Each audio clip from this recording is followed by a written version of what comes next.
Simbora então, galera. Vamos para o que interessa. A gente viu esses blocos aí completos, né? Completíssimos de teoria acerca da NBCTA 200 e algumas questões de prova ali apenas para ilustrar os conceitos apresentados.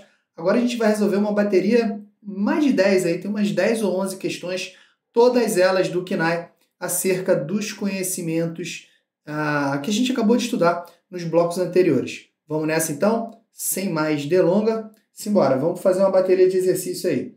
Alguns vocês vão ver, aliás, todos, né? Nível fácil, uns mais, outros menos. Primeiro vai dizer assim, o objetivo da auditoria é aumentar o grau de confiança nas demonstrações, aquilo que a gente já sabe, já sabemos qual é o objetivo da auditoria, tá? E ele vai perguntar, em relação a este assunto, julga os itens abaixo e em seguida assinale a opção correta. 1.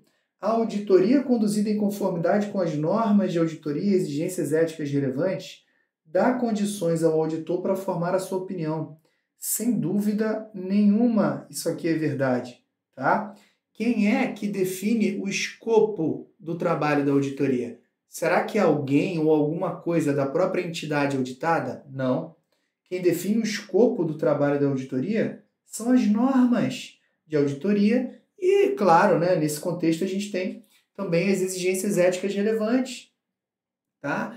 Então, esses dois elementos, ou seja, de um lado, as normas de auditoria, de outro, as exigências éticas relevantes, são o verdadeiro arcabouço e que vão dar condições, como previsto expressamente no NBCTA 200, para o auditor formar a sua opinião. Verdadeiro, portanto. O 2 a gente viu taxativamente. Fácil demais. Demonstrações contábeis sujeitas à auditoria são as de quem?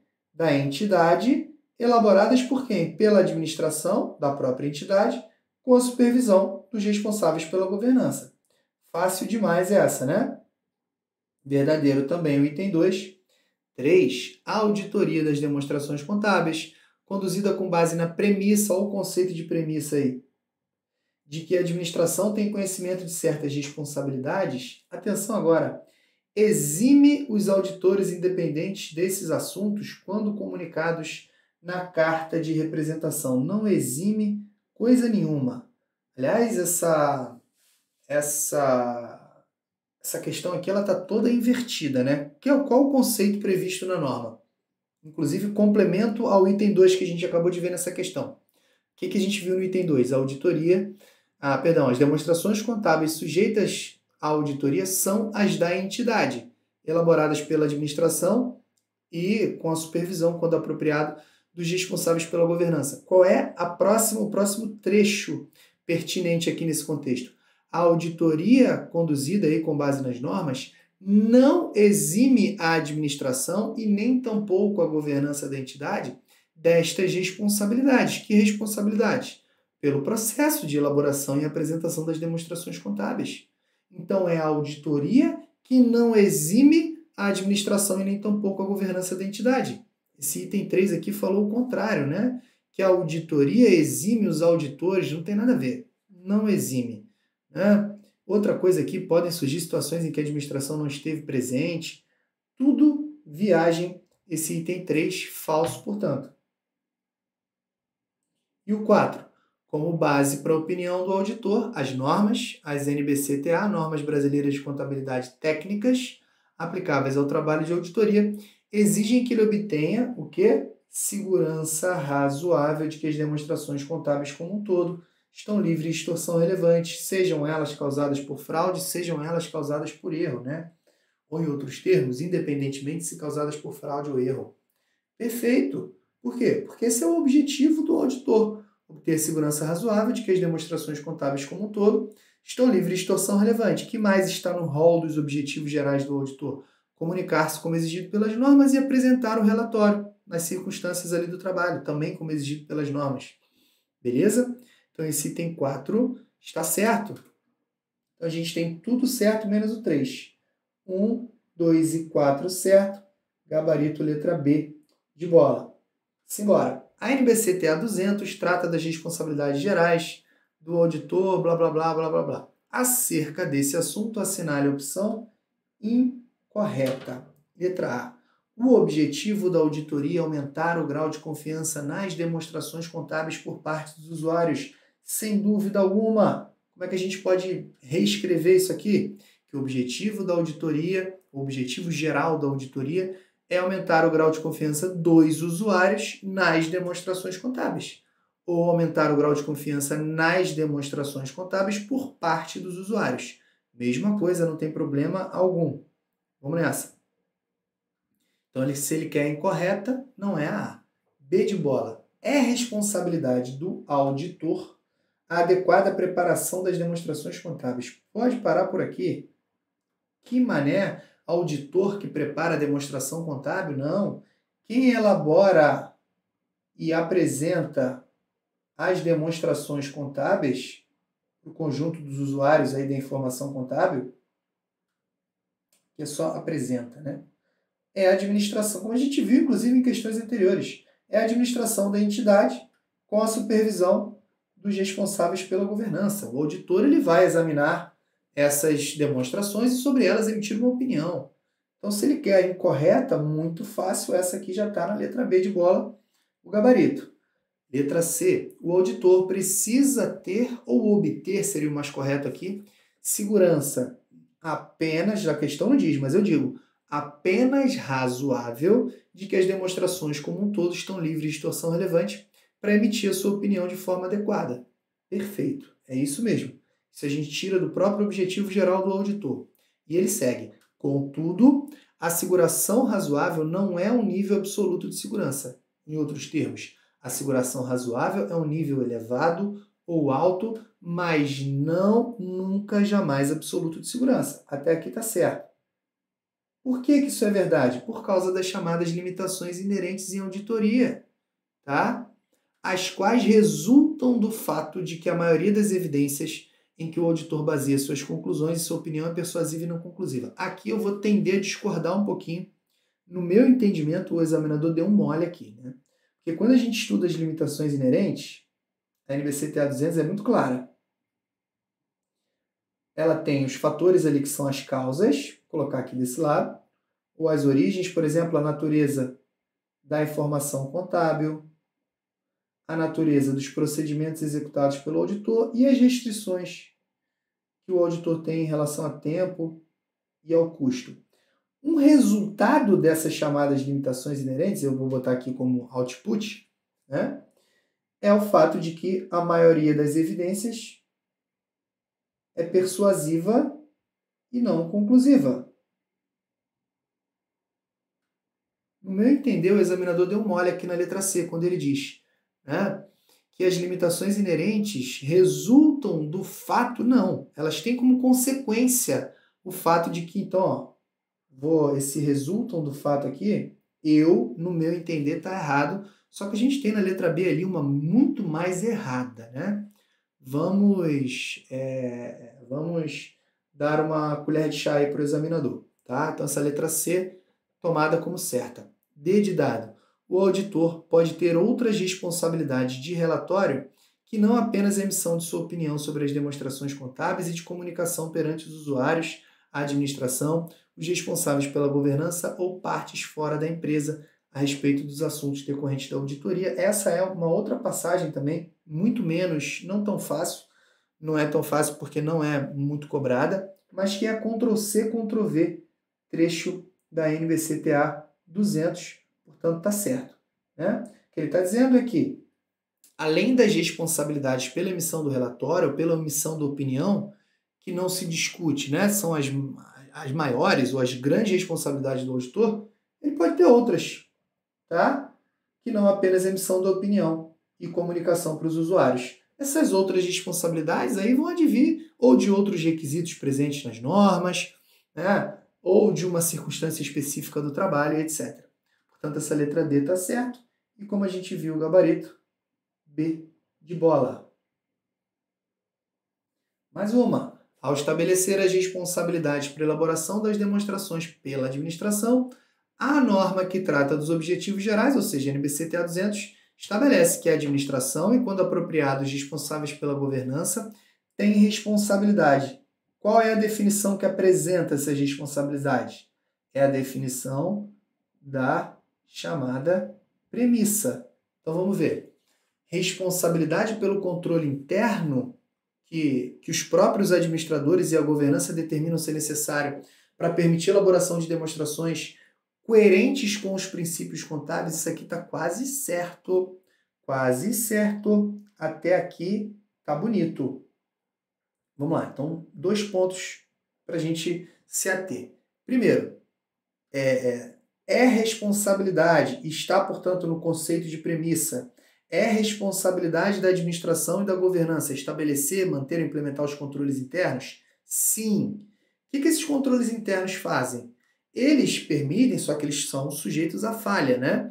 Mas eles são estabelecidos por esses caras, administração e governança, para permitir a elaboração de demonstrações contábeis livres de distorção relevante. Tá? O controle interno serve para isso. Livres de distorção relevante. E não coerentes com os princípios contábeis da jurisdição da controladora. Não faria o menor sentido. Se ele ainda coloca aqui coerentes com os princípios contábeis, eu ia ficar na dúvida. Porque não é Ctrl+C, Ctrl+V, mas, livre de distorção relevante ou coerente com os princípios contábeis seria algo parecido. Mas não. Ele falou coerente com os princípios de jurisdição da sede onde está a controladora, quer dizer, não tem nada a ver. B de bola. Por fornecer informações adicionais que o auditor possa solicitar da administração, exceto se elas sejam, ou no caso delas serem confidenciais. Cuidado aqui, isso aqui pode parecer verdadeiro para um leitor menos ou mais desavisado, mas o que a gente viu na premissa? Da definição de premissa diz, né, que a administração, ou que a auditoria é conduzida com base na premissa de que a administração, enquanto apropriada à governança da entidade, detém e assumem a responsabilidade por várias coisas. Elaborar e apresentar as demonstrações contábeis, pelo controle interno, que a gente acabou de ver, e por fornecer ao auditor, aí tem aqueles vários níveis, né? Vamos lembrar, acesso irrestrito às pessoas da entidade. Outra parte de fornecimento diz o quê? A administração e governança deve fornecer ao auditor quaisquer informações adicionais, e aí a gente pode trocar em miúdos, que ele precise. Então, quando ela diz fornecer acesso às informações adicionais, exceto no caso de confidenciais, não. Aqui, são quaisquer. Cuidado, portanto. Tá? Errada essa letra B de bola. Essa já não é uma questão tão fácil. C. Por fornecer ao auditor, essa aqui é ridícula, né? Acesso irrestrito às pessoas da entidade que ele determinar ser necessário para obter evidência. Então, esse restrito aqui tornou a letra C certa. E a D é muito fácil. Sim, é responsabilidade da administração e da governança da entidade elaborar as demonstrações contábeis em conformidade com a RFA, com a estrutura de relatório financeiro aplicado, incluindo, quando relevante, sua apresentação adequada. Tá? Beleza? Maravilha, isso aqui está certíssimo. Se ele quer a correta, gabarito letra D. Com base nas NBC-TA, assinale a opção incorreta. Isso aqui vai tratar daquelas definições famosas. Ele já começa com as características inerentes ao auditor. Ele quer a incorreta. A. Julgamento profissional, aplicação daquilo que eu chamo de bagagem. Treinamento, conhecimento, experiência relevante, lógico, no contexto fornecido pelas normas de auditoria, contábeis e éticas. Aplicação da bagagem para quê? Para tomada de decisão a respeito dos cursos de ação apropriados nas circunstâncias de trabalho.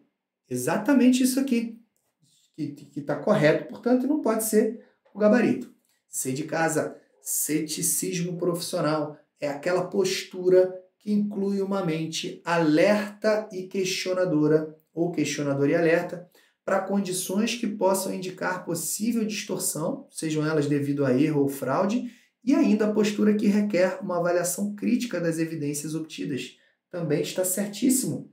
Né? Esse é o famoso ceticismo profissional. Postura que inclui uma mente alerta e questionadora a possíveis distorções, ou, de forma mais completa, uma mente alerta e questionadora a condições que possam indicar possível distorção. E como a gente sabe, as distorções em auditoria podem ocorrer ora por erro, quando oriunda de atos não intencionais, ou por fraude, ora por fraude, quando oriunda de atos intencionais. Letra B, portanto, correta. Letra C de casa.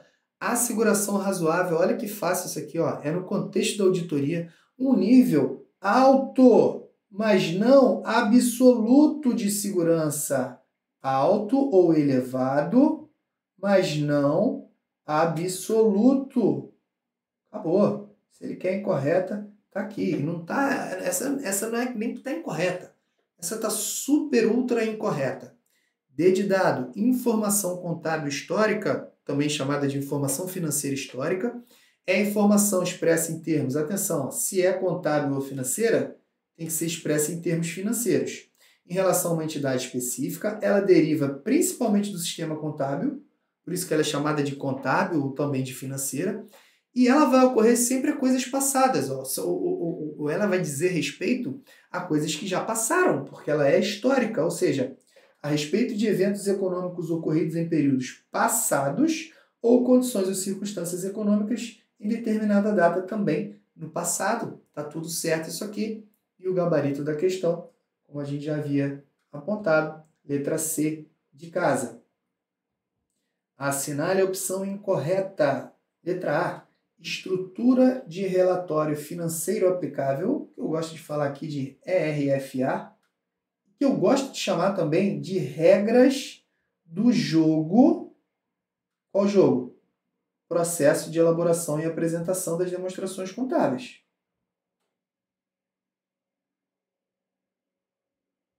Né? Vamos lá. Estrutura de relatório financeiro aplicável é aquela adotada pela administração e, quando apropriado, pela governança, claro, porque são esses caras que elaboram e apresentam as demonstrações. Na elaboração dessas demonstrações, e que é aceitável em vista da natureza da empresa, do objetivo das próprias demonstrações ou quaisquer outras exigências aí previstas em lei ou regulamento. 100% certo isso aqui. São as regras do jogo que regem o processo de elaboração e apresentação das demonstrações. E aí, claro, isso vai variar em vista da natureza da empresa, de qual o objetivo daquelas demonstrações ou, eventualmente, de um outro requisito previsto aí em lei ou regulamento. B de bola. Risco de auditoria é o risco de que o auditor... Olha aqueles dois elementos que devem caracterizar o risco de auditoria. Ó. Risco de que o auditor expresse uma opinião inadequada, o primeiro está aqui, quando as demonstrações contábeis contiverem ou apresentarem distorção relevante. Perfeito. E o risco de auditoria, ele é uma função, como diz aqui a questão, dos riscos de distorção relevante e do risco de detecção. Tudo certo, portanto, verdadeiro. Não pode ser esse o nosso gabarito. C. Olha que ridículo. Informação contábil presente. Não. A definição presente na norma, importante para nós, é informação contábil ou informação financeira histórica. Por quê? Porque ela deriva de coisas que já aconteceram, sempre de coisas no passado. Então, se ele quer incorreta, já está aqui, ó. Nem vou perder tempo com essa, não. Todo o resto está certo. Informação expressa em termos financeiros, que deriva principalmente do sistema contábil, a respeito de eventos ocorridos no passado ou condições e circunstâncias em determinadas datas no passado. Tá? Letra D. Objetivo da auditoria é aumentar o grau de confiança nas demonstrações por parte dos usuários. Estamos careca de saber que isso é verdade.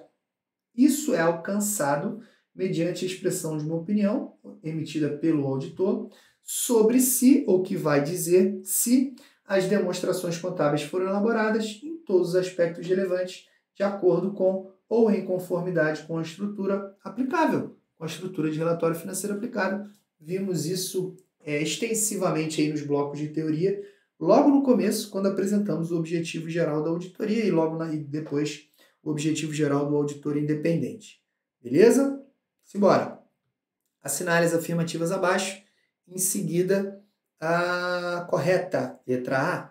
A elaboração das demonstrações contábeis exige que o contador da entidade exerça julgamento ao fazer estimativas que sejam razoáveis nas circunstâncias, assim como exige-se que, no caso aqui da questão, né, que o contador deve selecionar e aplicar políticas que melhor atendam aos interesses da administração. Olha, duas coisas erradas aqui. A gente viu isso, questão fresquinha, 22ª edição do exame, 2021, tá? a gente viu lá naqueles itens que, quando a gente estudou a teoria, eu falei, ó, vamos dar uma olhada aqui nos itens de aplicação. O que tinha lá naqueles itens de aplicação? Logo depois dessa questão eu vou repetir, trazer a informação novamente.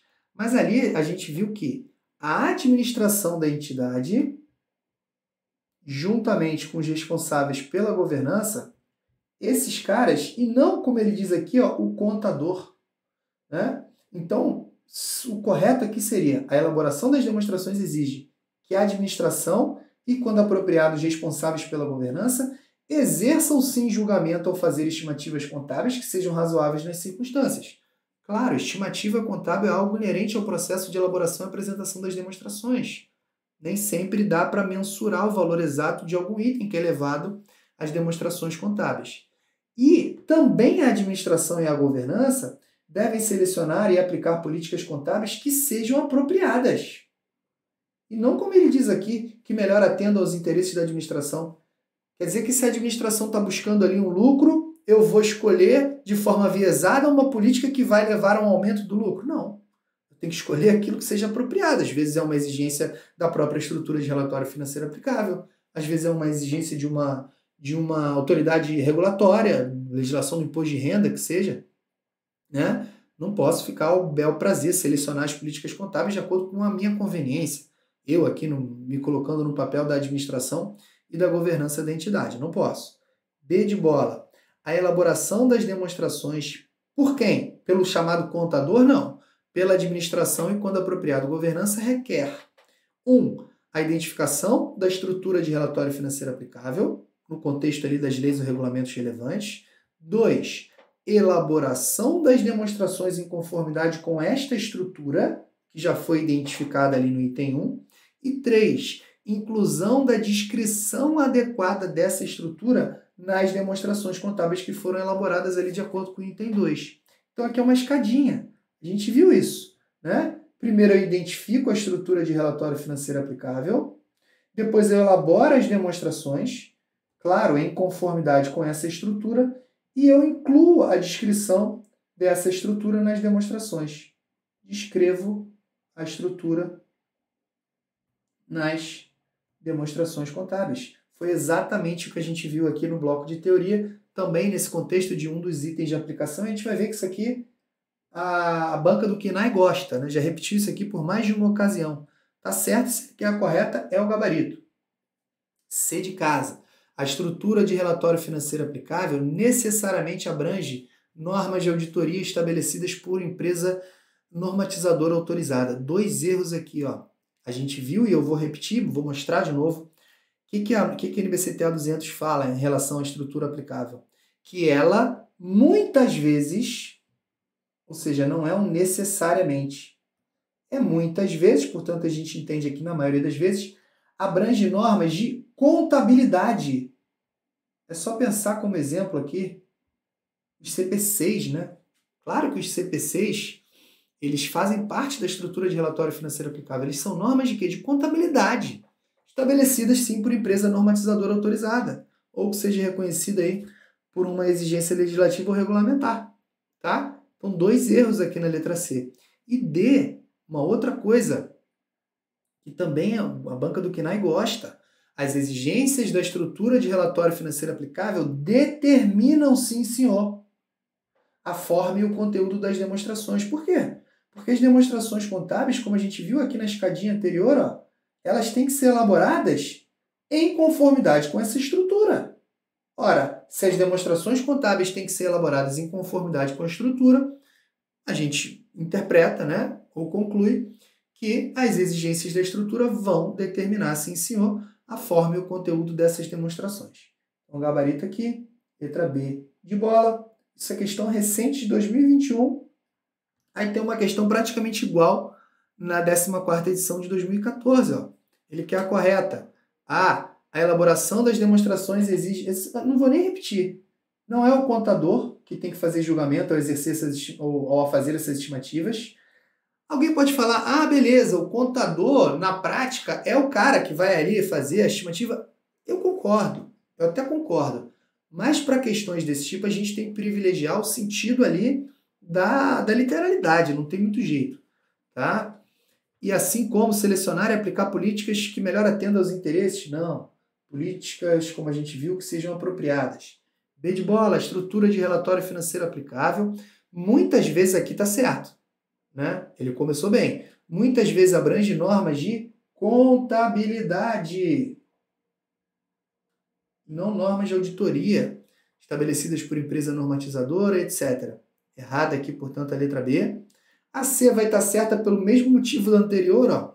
A elaboração das demonstrações, agora sim, pela administração e governança, requer a identificação, a escadinha aí, ó, identificação da estrutura aplicável. Segundo, elaboração das demonstrações de acordo com essa estrutura. E terceiro, inclusão da descrição dessa estrutura nas demonstrações, é aquela nossa escadinha, gabarito da questão novamente. E D de dado, mesma coisa. As exigências da estrutura determinam, sim senhor, a forma e o conteúdo das demonstrações. Tá? Olha lá, novamente, aqueles itens de aplicação, nessa parte aqui, ó, a gente já tinha apresentado isso no bloco de teoria, repito. A elaboração das demonstrações pela administração e governança requer aquela escadinha que a gente acabou de ver, identificação da estrutura, elaboração das demonstrações de acordo com a estrutura e inclusão da descrição dessa estrutura no corpo aí das demonstrações, né? Então, quem vai fazer ou exercer o julgamento no momento da elaboração das estimativas é a própria administração. Isso é inerente ao processo de elaboração das demonstrações. Portanto, essa elaboração exige que a administração exerça aí um julgamento ao fazer as estimativas. Essas estimativas elas têm que ser razoáveis nas circunstâncias. E vai caber ao auditor, conforme previsto na NBCTA 540, que trata das estimativas contábeis, o papel do auditor em relação à auditoria das estimativas contábeis é obter evidência de que essas estimativas feitas não pela auditoria, friso, mas pela administração, o auditor vai ter que buscar evidência se elas são razoáveis. Que mais que a elaboração das demonstrações exige?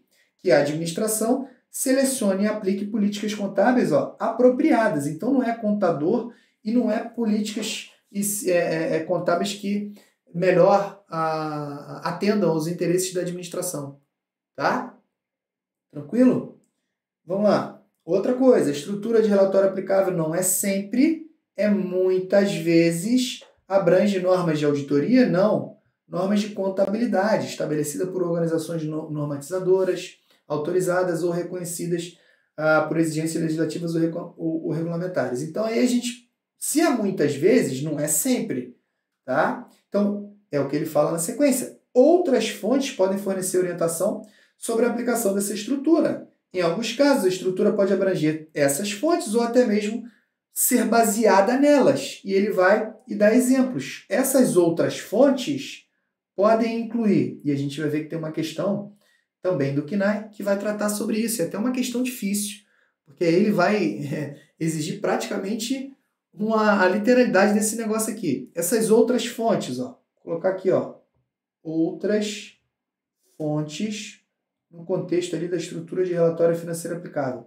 O ambiente legal e ético, incluindo estatutos, regulamentos, vereditos e obrigações, interpretações contábeis publicadas de diferente autoridade emitidas, né? Então vamos lá. Interpretação contábil publicadas de diferente autoridade e que sejam emitidas por organizações normatizadoras, profissionais e reguladoras, pontos de vistas que sejam publicados, de novo, de diferentes autoridades sobre assuntos emergentes e, de novo, emitido por organizações normatizadoras.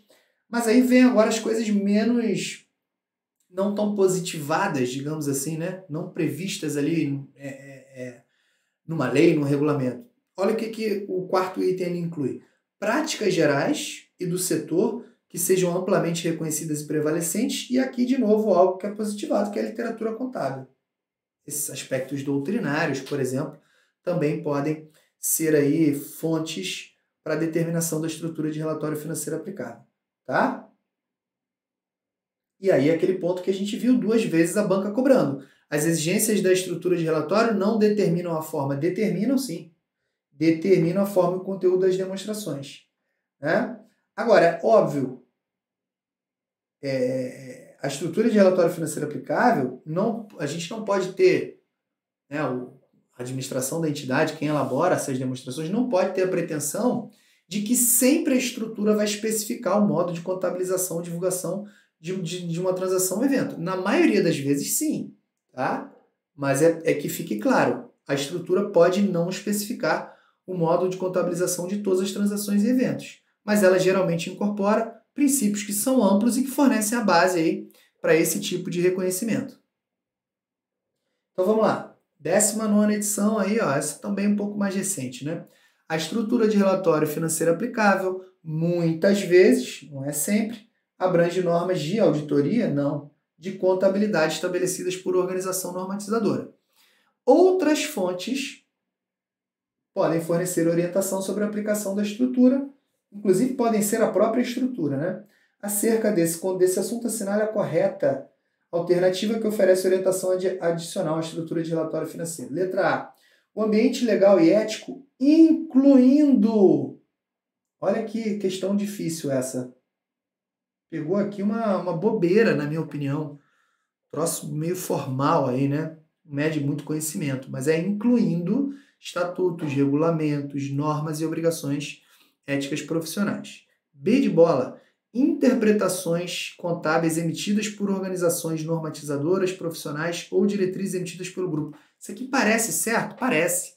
Mas o que a gente viu que está no rol das outras fontes? Interpretações contábeis de diferente autoridade.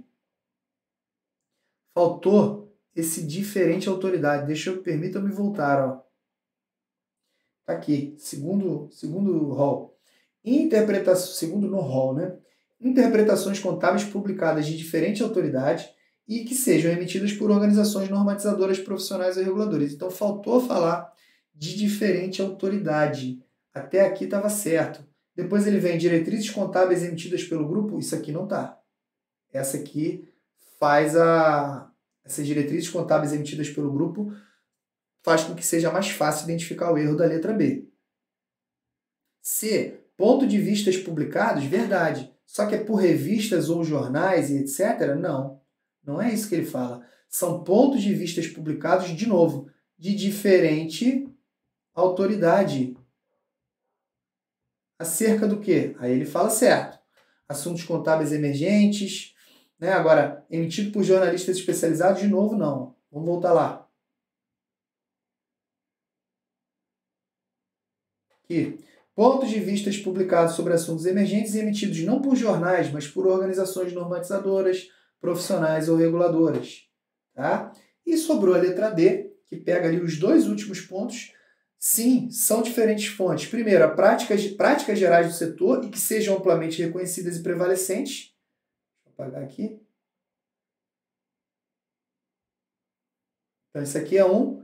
E o quinto elemento que a gente viu, a literatura contábil, também é uma fonte que faz com que o nosso gabarito seja a letra D de dado. Simbora, outra questão. Há limites práticos e legais à capacidade do auditor de obter evidência. Assinale a opção, essa questão aqui também é difícil, hein? Essa não é fácil. Assinale a opção que não corresponde a um limite prático e legal. O que nós apresentamos no bloco de teoria? Lá naqueles itens de aplicação, quando a NBC-TA 200 fala da natureza dos procedimentos aplicados pelo auditor. Primeiro ponto, a gente sabe que a natureza dos procedimentos é uma das origens das chamadas limitações inerentes. Quando a norma trata da natureza desses procedimentos, ela tem um rol de 3 limites práticos e legais à capacidade do auditor de obter evidência de auditoria. Então essa é uma questão de 4 assertivas e ele quer a opção que não corresponde a um desses limites práticos e legais. Então se ela tem 4, um deles não vai estar no rol que a gente viu anteriormente. A letra A faz parte ou é exemplo de limites práticos e legais relacionados à natureza dos procedimentos aplicados pelo auditor. A gente viu isso. De fato, a auditoria não é uma investigação oficial de suposto delito e, portanto, o auditor não recebe poderes legais específicos, como, por exemplo, poder para investigação. Né? Isso é verdade, isso está no rol dos limites aí práticos e legais dentro da ideia da natureza dos procedimentos. Então, não é o gabarito. B, também está no rol dos limites práticos e legais, neste contexto da natureza dos procedimentos, o fato, como a gente viu, de que a fraude ela pode envolver esquemas sofisticados e cuidadosamente organizados para sua ocultação. É a história de empurrar a poeira para baixo do tapete. Se isso é verdade, inclusive aqui a gente pode citar, a fraude pode envolver conluio de um ou mais membros aí da administração e da própria governança da entidade.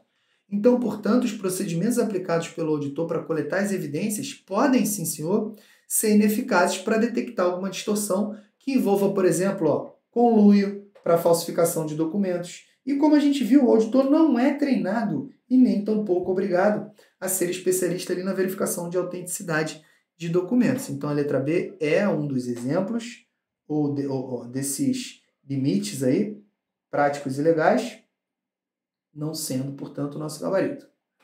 C. Registros contábeis incorretos podem existir em função de temas complexos que exigem conhecimento técnico específico, como operações financeiras, derivativo, hedge, riscos ambientais, ativos biológicos, fusões e etc. Segue a questão. O auditor não possui responsabilidade de identificar esses erros, já que sua formação é contábil e esse conhecimento específico não é exigido. Vamos lá. Até aqui, eu nem acho que a questão esteja errada, assim, né? Ela não responde ao que se pergunta, ou em outros termos, essa constatação de que registros contábeis incorretos podem existir em função de temas complexos, eu acho que é uma verdade, mas não está no rol daqueles limites práticos e legais que a gente estudou quando vimos ali a natureza da aplicação dos procedimentos de auditoria, tá? Mas eu acho que essa primeira parte aqui, em outro contexto, nem é uma afirmativa que, se jogada no ar, ela não estaria errada. Essa segunda parte aqui eu já questiono. Se o auditor não possui responsabilidade de identificar esses erros, aí vai depender da natureza desses erros, né? Eu acho que tem coisa que ele citou antes ali, operação financeira e tal, que no meu entendimento pode estar no rol de responsabilidade do auditor, sim. Mas, de qualquer maneira, esse é o gabarito, porque, de novo, ele pergunta... Vamos lá, voltar. O que não está no rol, ou que não corresponde a um limite prático e legal, mas sim a uma deficiência ou falha do auditor na execução dos trabalhos. Seria essa a letra C, né? Porque a letra D também está no rol. Existe a possibilidade de que a administração possa não fornecer, seja de maneira intencional ou de maneira não intencional, informação de forma completa que são relevantes para a elaboração das demonstrações ou tenham sido solicitadas. E aí, como eu disse anteriormente, o auditor ele pode até trabalhar para obter a certeza de que, de trás para frente, o auditor ele pode até trabalhar para que os procedimentos busquem ali uma certeza de que as informações relevantes foram fornecidas, mas eu não posso ter a certeza da integridade da informação. A melhor forma de entender esse requisito é de trás para frente. Eu não posso ter a certeza da integridade da informação por conta do que está aqui em cima. De maneira intencional ou não, a administração não me fornece a informação completa e eu não posso, portanto, ter a certeza da integridade, ainda que eu tenha aplicado procedimentos para obter a certeza de que todas as informações foram fornecidas. Tá? Questão difícil aí no meu entendimento, mas se a gente relembrar, o que a norma fala? 3 coisas. Há limites práticos e legais à capacidade do auditor de obter evidências. Exemplo, o que estava na letra D, esse aqui, e nas letras A e B, esses dois. Aquela letra C ficou fora de contexto, portanto foi o nosso gabarito. Mais uma, o auditor que realiza a auditoria de acordo com as normas é responsável por obter segurança razoável de que as demonstrações, claro, ele tem esse objetivo. Então, ele segue. Considerando esse contexto, quais procedimentos abaixo o auditor deve utilizar em seu trabalho, objetivando evitar distorções por fraude? Para mim, essa questão ela é difícil e até um tanto questionável. É questionável, mas dessa vez eu vou concluir junto com a banca no gabarito, né? Vamos lá. O que a gente viu aí na NBCTA 200, lá naqueles itens de aplicação, de novo, quando a gente viu as limitações inerentes, quando a gente viu a natureza dos procedimentos, a natureza da informação contábil, tá? A gente viu isso.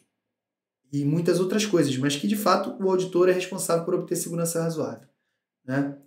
E, nesse contexto, o auditor ele vai agir de algumas formas para que ele tenha para que ele busque essa segurança razoável. Item 1, ele deve planejar a auditoria de forma que ela seja executada de maneira eficaz? Sim. Está lá no Ctrl+C, Ctrl+V da norma que eu vou voltar a apresentar mais à frente.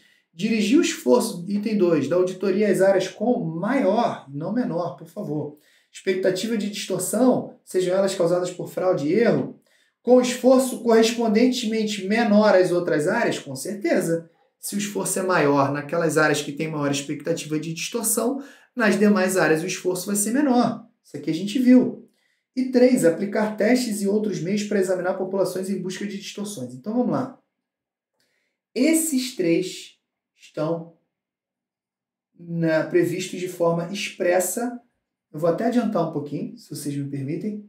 Na NBC-TA 200, ó, lá quando ele fala da oportunidade das informações contábeis. Oportunidade, vamos lembrar, no sentido de que as informações têm que ser apreciadas e buscadas pelo auditor em tempo hábil. De maneira, portanto, oportuna. Beleza? E aí a gente viu lá que a dificuldade e a falta de tempo não podem ser justificativa para que o auditor emita procedimentos, ainda que não haja alternativa para eles. Né? Aí depois a norma fala que o planejamento adequado vai fazer com que o auditor trabalhe no tempo que ele tem e com os recursos que ele tem, mas cuidado, porque a relevância da informação tende a diminuir ao longo do tempo. O que mais a gente viu? E volta a ver. Os usuários têm expectativa de que o auditor vai formar uma opinião dentro de um período de tempo. E aí, nesse contexto todo, é necessário que o auditor... São os itens 1, 2 e 3 da questão. Planeje a auditoria de modo que ela seja executada eficazmente, dirige esforço com as áreas de maior expectativa de distorção e aplique testes para examinar populações em busca de distorções. Então não temos dúvida de que 1, 2 e 3 aqui estão certas. Só que veja, a questão não está perguntando taxativamente sobre aquele item que eu acabei de apresentar. Ela está falando de modo mais amplo, considerando esse contexto. Qual o contexto? Do objetivo geral do auditor, que é o que ele apresenta aqui antes na questão, né? Então, considerando esse contexto, ele pergunta quais procedimentos o auditor deve utilizar, objetivando evitar as distorções por fraude. Os 3 primeiros são verdade, porque eles estão naquele contexto ali da oportunidade da informação contábil. E o 4, apesar dele não estar previsto de forma expressa na NBC-TA 200, é uma passagem da NBC-TA 240, que tem a ver com... A 240 trata da responsabilidade do auditor em relação à fraude. Portanto, manter o auditor, né? Manter a atitude de ceticismo durante a auditoria, considerando o potencial que a administração tem de burlar os controles e reconhecer o fato de que os procedimentos eficazes, eventualmente na detecção de erros, podem não ser eficazes na detecção de fraudes, isso é algo que o auditor deve sim observar. Aliás, esse item 4 é um Ctrl+C, Ctrl+V, como eu disse, do NBC-TA 240. E se ele pergunta no enunciado de forma ampla quais procedimentos o auditor utiliza para evitar distorções decorrentes de fraude, esse 4 aqui se inclui. Tá? Esse 4 se inclui, então a gente tem que entendê-lo como verdadeiro. E o gabarito vai ser D de dado, tudo certo. Beleza? E acho que é a última questão. Como a gente viu ali no bloco de teorias anteriores, né? A gente viu conceito do risco de auditoria. Eu trouxe aqui uma questão que está fazendo menção à NBC-TA estrutura conceitual, mas é porque a NBC-TA estrutura conceitual ela também tem alguns conceitos iniciais, tal qual a NBC-TA 200. Mas vamos resolver a questão com base no que a gente aprendeu da NBC-TA 200. Tá? Ele vai falar que o risco do trabalho, de asseguração, pode ser representado por componentes de risco. Na verdade, a única informação extra aqui que a gente pode entender é que a NBC-TA estrutura conceitual ela chama o risco de auditoria de risco do trabalho. Risco do trabalho do auditor, ou risco do trabalho de asseguração. E os componentes vão ser os mesmos componentes que a gente já conhece, os componentes do risco de auditoria. Então, acerca dos conceitos de alguns tipos de risco, assinale a opção incorreta. Letra A. Risco da informação é o risco potencial sobre se o objeto contenha distorções decorrentes de controles internos e não detectados.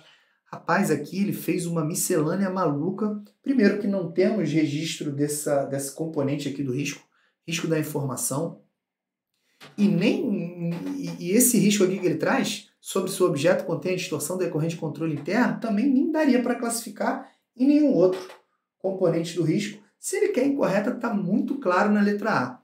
O risco inerente, como a gente viu, é a suscetibilidade da informação sobre o objeto, né, a uma distorção que possa ser relevante antes da consideração de quaisquer controles relacionados, ou é a mesma coisa do que a gente falar, pressupondo que não haja controles relacionados. Depois você identifica os controles, avalia a efetividade deles, e aí identifica e avalia o risco de controle, que significa o risco de uma distorção vir a ocorrer e não ser prevenida, detectada ou corrigida em tempo hábil por quem? Pelos controles relacionados. Verdadeiro, portanto, a B está verdadeira, a C está verdadeiro. E o risco de detecção, também conhecido como risco do auditor, porque esse o auditor controla, diferentemente do risco de distorção relevante, é o risco de que o auditor, portanto, não detecte uma distorção relevante que possa existir individualmente ou em conjunto com outras. Verdadeiro também. Gabarito aí, letra A. Beleza? Então, assim a gente encerra esse bloco aqui de exercício, todo ele focado, né, em questões do KNAI. Aí a gente viu algumas mais fáceis, outras nem tanto, mas que deu para a gente fazer de forma tranquila após ver a teoria associada. Beleza? Saudações, bons estudos e a gente se vê no próximo bloco. Tchau, tchau.